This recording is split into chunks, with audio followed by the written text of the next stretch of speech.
Hello and welcome to the BA Brew. I'm Mike. I'm Karl. I'm Jonathan. And today we'd like to talk about Karl's new book, which is The Thoughtless Design of Everyday Things, which is, read a few bits of the material at the start of your book, Karl. It's an interesting concept there. We've got some interesting ideas to go through. Would you like to tell us a little bit about the book and where it came from? Sure. Like most of you, I'm sure that you've sometimes used products that made you wonder if the designer of that product had ever used a product of that kind in his life before, because it just didn't make any sense. You say, what were they thinking when they made this? And that can happen with physical products like cars or appliances in your house. It can happen with all sorts of software systems, websites. We run into it all the time. I ran into another example just yesterday where you just immediately experience something and say, this could have been done better with almost no effort if they just thought about it a little bit. And so I had collected a bunch of examples of these kinds of products over my life, really. I had a little catalog in my brain. And so I decided to write this book about the thoughtless design of everyday things, with the idea of not just griping about the problems, we can all do that, but also trying to see why are products thoughtlessly designed sometimes, at least from our point of view as consumers, and also what can we learn from that? And so as I sorted through all these over 200 examples of poor and some good designs as well, I realized that there are 9 fundamental principles about design that these products violate, and that's what I mean by thoughtlessly designed products. Jonathan, what were your thoughts when you had a look at? I've invested in the book, and I'm gonna say I haven't read it in detail, all of it. I read the first 3-4 chapters in detail, and then I skipped through to the end, and sometimes that can be quite useful. But I think you save some real nuggets for the end in terms of, and I can see it. There's a thread going through the book in terms of think about the context of the use of the product, the service, and bring in real users and prototype, iterate, and that little bit of additional checking is the phrase, I think, measure twice, cut once, kind of that additional checking. Mm-hmm. It's just missing on certain products. And since we talked about this as a pod, just every time I see something that isn't working or doesn't perform as you'd expect or isn't intuitive, it just jumps out at you. And for me, this is for me quite an important book to go alongside the other work you've done, Karl, in software requirements engineering, because what it does is I think it takes the discussion forward to think about the implications of design on the work of the requirements engineer. That's what I'm getting from the book as I've been reading through it.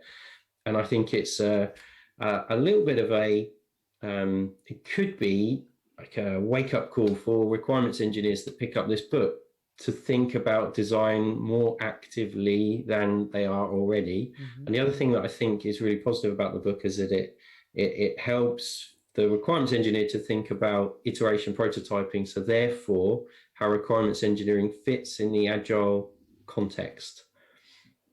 Yeah, it's interesting. I was thinking of a phrase that somebody actually used to describe a friend of mine at school many years ago, a lot more years ago than you would remember, Jonathan.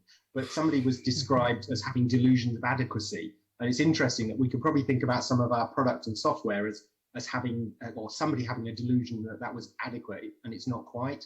And I think, you sort of allude to that quite a lot in the book about that. It's nearly there, but not quite.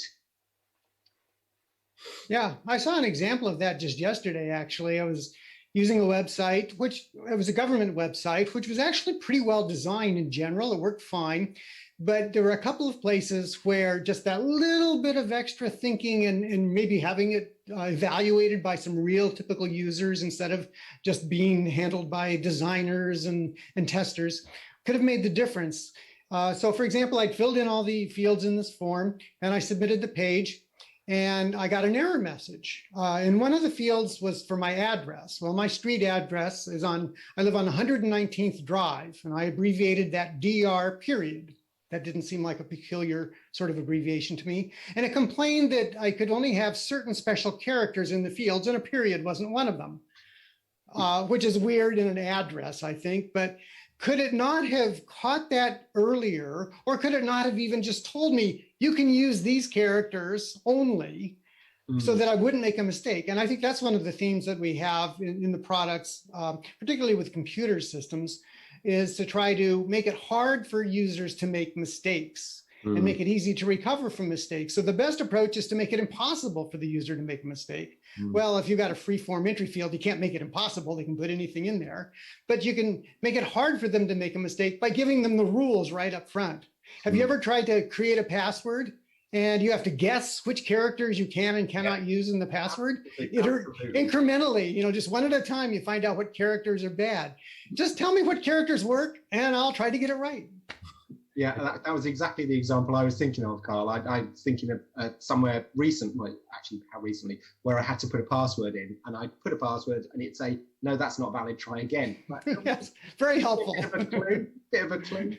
But yeah, nightmare. What about you? It tells you, you can't use a password you've used in the last 2 occasions, but it waits until you've reset, and yeah. And if that's linked to a form at all, which it often isn't, but sometimes it clears out the form and you have to start again. And oh, that's worst. Yes. Yeah. Those are the kind of systems when I say, you'd better hope I don't find the person who designed this, because we will have a very unpleasant conversation. I have a particular bugbear with, I mean, we're going down the software route rather than product, but we'll come back to product in a while. I have a particular bugbear with these automated telephone systems where they recognize your voice and they ask you a question, and then it doesn't cope with the combinations that you want. And I've got to various points where it just cuts me off because it's given up trying. It's like, no, I want to talk to a person. Let's talk to a person.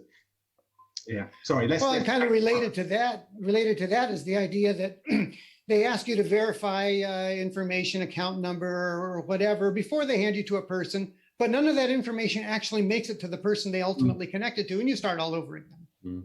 I encountered one. It was a telephone operative, a computer-based telephone operative, and it actually responded and resolved my query without me having to speak to someone.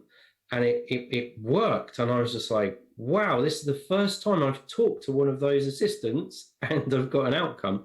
It was to resolve an issue with broadband. And I was shocked almost that the system worked. I was like, wow, no mistakes. It checked the issue, did a diagnostic, gave me the result, and the issue was resolved. And I shouldn't be in a state of being shocked. Exactly. That's, I think, the key message from that story, Jonathan, is that you were astounded at how brilliantly it actually worked. And we shouldn't be astounded when something works the way it ought to or is designed thoughtfully for our convenience. That should be the norm. We should be able to expect that with everything and deviate from that occasionally, and then occasionally be astounded when something goes far beyond what you'd expect. Yeah. But it is so common that we have these thoughtlessly designed, harder than necessary to use products that we're amazed when it's, wow, that's pretty cool. Well, it's just doing what it's supposed to. You shouldn't be amazed, but we have to be. One of the things that came through in the book was for me, the look at different user profiles, user communities, and thinking about accessibility. So people with different range of impairments, cognitive, visual, sight, for example, physical impairment, and thinking about the context of the use of the product, the service, the software from that user's perspective in the real world environment as well. And the other thing, that the story in the book that really caught me was you're trying to open the boot, the trunk in the hire car, and not being able to find the handle. And it's just ridiculous how, and trying to prevent the user making a mistake, but make it obvious what the function is and how to use it. It's just brutal common sense, I think. Mike, you would think. Yeah, but obviously it's not. Mike, I think you've got some examples, have you? Of Well, yeah, I was thinking about various things. I mean, you encounter all sorts of things, and with the BA head on, I think, no, that's not quite right. That's not quite made it. And I was thinking, a really nice teapot. My wife likes proper tea done in a pot with tea leaves. But this nicely designed teapot, but but the handle gets, it's a stainless steel teapot, but the handle gets hot. So you can't pick up the teapot by the handle to pour it because it gets too warm. So you have to use a tea towel or something to grab hold of it. Probably one of my most amusing ones. Actually, it wasn't a problem with the design of the product. It was more the installation. And I don't know whether that was an issue with the instructions, but it was when we were traveling. I think we were in China, and in the gents they got these lovely urinals, but they were about 2 feet higher than they could comfortably use. So I don't know whether they designed especially for people who were 2 feet taller than me, which is I'm not tall, but 2 feet taller than me is quite a bit taller. But obviously these have been put in and they've not really thought about the use. And again, that's the issue, isn't it? It's that use. It's the same. I think that's a key point, is the idea of focusing on usage. And in your experience, Mike, with the tea kettle, the first thing that you thought when your wife went to pick up the handle and it was too hot to hold, she said, "Did no one try this before they started selling these?" That's your immediate reaction. And that's exactly the point I'm complaining about in the book. Mm. Yeah, because with that, you'd think that's an obvious use of the teapot. It shouldn't be an edge case. So that shouldn't be a surprise that somebody's put boiling water in this teapot and then wanted to pick it up to pour it out into a cup. Yep. Excellent example. It's the happy path, isn't it? And is it one of the design lessons to get real users to interact with the product, with the service, and just trial it in a real world scenario? And for the teapot and for that toilet, it's kind of that step's been skipped. Yes. And I think that's one of the keys to design success is to, well, first of all, you have to plan to iterate, because you're not going to get the design right the first time you try something. So then you ask yourself, well, okay, how do I know what to change when I'm iterating? Well, you need the input from people, preferably real users whenever you can, to do exactly the kinds of things we're talking about and say, if you're going to have the bathroom designed this way, you're going to have little stools for people to stand on, So let's design it some other way, and let's figure that out before we mount a lot of things on walls, and it's so much cheaper to figure that out early than late. Absolutely. It's dangerous consequences as well, with burning your hand, falling off the lavatory. Yep. There's I think in the book there's an example of it's an electric car to open the door you can damage the car if you put the wrong lever, and it's kind of like, wow, there's no protection over the product. So they identified a problem that actually if you do something that somebody could do will actually damage the car. Yeah. That's genius, isn't it? And it's even worse than that, because there are 2 controls in this electric car that a friend of mine owns for opening the door. One is the usual standard one you should use under normal circumstances. The second is kind of an emergency situation opener, which would be used if the car lost power and you had to do things manually. The problem is it's the second one, the manual one, that can cause some damage to your vehicle. And yet instinctively, just because of the positioning and layout of the controls, that's the one your hand goes to, not the other one. So it's a combination of things. And I think that this is another interesting design principle, which again, BAs would be well in mind to keep this consideration, which is that a lot of times what seems like small design decisions accumulate into a bigger problem. And that was the problem that I had when I couldn't open the boot on that rental car, because I couldn't find the handle on the back anywhere. And so I said, well, let me look at the key fob and see if there's a button on the remote. There was not. Let me look inside the compartment of the driver's compartment and see if there's a lever somewhere or a button. There was not. So by not giving you those very common alternatives that every other car I drive has, and then making the handle completely hidden, I simply couldn't figure out how to open it up. I had to get help. Interesting. I mean, what I'd like to, we can probably spend a lot of time moaning about the things that have not worked so well. What I'd like to do is turn that around and say, well, what were your recommendations to try and prevent some of these howlers occurring? Yeah, and that was one thing that I did in the book. And as I sorted through all of these examples, I realized that there are lessons buried in each of those. It's not just, boy, somebody sure did something silly. It's what can we learn from that we can pass on to others, both designers, to do a better job of designing products for use as opposed to just their features. And as consumers, and we're all consumers of goods and services and products of all kinds.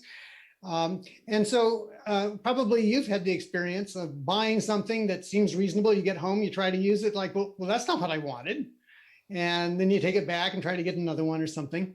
And I think if we keep some of these lessons in mind, and I have 70 of these design lessons sprinkled throughout the book, drawn from these actual product experiences, if we keep those lessons in mind, we can do a better job as consumers of defining our own requirements for the product before we go out to buy something that sort of looks okay and take it home and say, that's not right. Mm.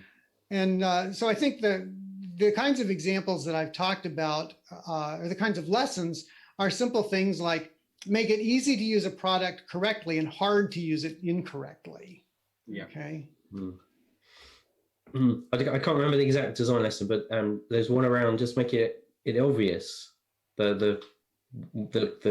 think you give the example of the fuel gauge on the car with the arrow pointing to which side of the car it is that the fuel tank's on, and just that simple little thing that makes it obvious where is the fuel tank. It's right. Amazing that, because that is just that's such a tiny nudge, isn't it? It's such a simple thing to do, but it can make quite a difference. If you're in an unfamiliar car, look at that fuel gauge. I only heard about that fairly recently, but that's quite a good one. It is just very simple things like that can just make things easier for people, and then you get so that you expect it in other cars or in other similar products, and you know to look for it. So I think that's correct, Jonathan. The idea of making things easy and obvious to use, and you can do that in a very small incremental improvement that provides a lot of consumer value. Mm. There's a lot in there around usability as well, and error protection as well, which I think you referenced Nielsen's work in that space, and error protection is one that I think we should think about a little bit more. And my example that I've got is I'm trying to use an electronic handbrake in a new car for the very first time. No error protection. I was trying to take the car off my driveway, and the house is behind the car. And the car's rolling back towards the house, and I'm revving the engine trying to take this electronic handbrake off. I was quite scared I was going to smash the car and the house. I ended up looking at a YouTube video to work out how to use this electronic handbrake, and it was very memorable once I'd learned how to use it. You don't need to touch the thing. You don't need to press the button to leave to take the handbrake off. But just a little bit of thought about error protection and that learnability, which Nielsen talks about in his framework as well. How do you learn? You shouldn't need to refer to an instruction manual or to a YouTube video or ask for help. It should just be obvious, shouldn't it? Yeah, and you see this lack of obviousness in so many products that are ordinary things. So there's kind of three related ideas. One is to make things easy to use. Another is to make them obvious to use. Like how to open that latch on the car that I couldn't find. And the third is to make it easy to remember, okay? And also make it intuitive whenever possible. So I was visiting a friend of mine once, and staying in his house, and I was taking a shower, and I could not figure out how to get the water to come up through the shower head instead of out through the tub spout. Now, I've taken a lot of showers. I've been a traveling consultant for 25 years. I've stayed in a lot of hotels. I thought I knew how bathtubs worked and showers worked, and I couldn't figure it out. I finally, after about 5 minutes, had to get out of the tub, go to the door, call down to his wife and say, how do I get the water to come out through the shower head? And it turns out there was a little ring on the bottom of the tub spout, and you counterintuitively, you pull the ring down to make the water go up. So I thought that was a good example of making something that was not obvious, because you couldn't even see that ring from the top, let alone with my glasses off in the tub, you know. And so you might think, well, that's just me. So, and this is another interesting point, is we feel kind of dumb when those sorts of things happen. You say, well, why couldn't I figure that out? It turns out most of the time it's not us being dumb, it's somebody not doing a good job of design. And since I first wrote about that, 3 other people have told me they had the exact same problem with the exact same product in various contexts. They couldn't figure out how to get the water either. Yeah. I think there's a scope for a sort of mutual support group to share some of these experiences and just say, yeah, we're all experiencing some of this, and yeah, interesting. Well, I've been collecting examples from people, so I would love to hear, I like the tea kettle example. I love to hear these kinds of examples because we have an infinite supply of them.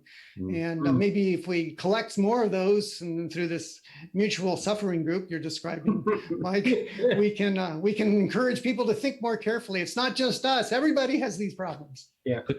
I got given a quite an expensive set of headphones a few years ago by my wife, and I thought, well, these look great. They're really nice look and feel and the quality. And I put them on, listened to music for the first time, really rich sounds, really enjoying the experience. 20 minutes later, my ears are hurting because the headphones have pinned my ears to my head.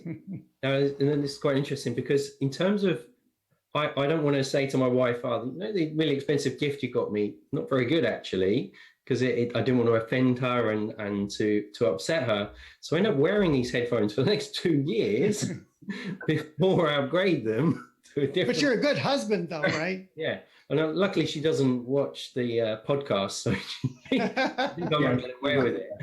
And your ear surgery has been completely successful. So yeah, it looks fine. Yeah, they look perfectly natural. They were sticking out of there. And that's an example probably where somebody chose materials that were inappropriate, too stiff, or didn't provide an adjustability. Yeah. You mentioned earlier, Jonathan, the idea of accounting for the huge range of diversity of human beings in so many different dimensions, size, shape, language, all sorts of things. And headphones that are adjustable, so you can change the angles to fit different heads or something, are much better than something with a rigid plastic thing that's going to compress your brain through your ears. That's just very frustrating, especially when they sound good. It's very frustrating. I think we're going to have to, on that note about compressing Jonathan's brain, which is a dangerous thing to do, I think we're going to have to draw this to a close, because we could end up talking about this for the rest of the afternoon, and we still have other stories to tell. So I'd just like to say thank you very much for joining us, Karl. Thank you to everybody who's tuned in to join us today. If you do have any ideas for future episodes of the BA Brew, then please email us at babrew@AssistKD.com. Thanks a lot, and see you on the next brew. Thank you. Thank you. Bye-bye.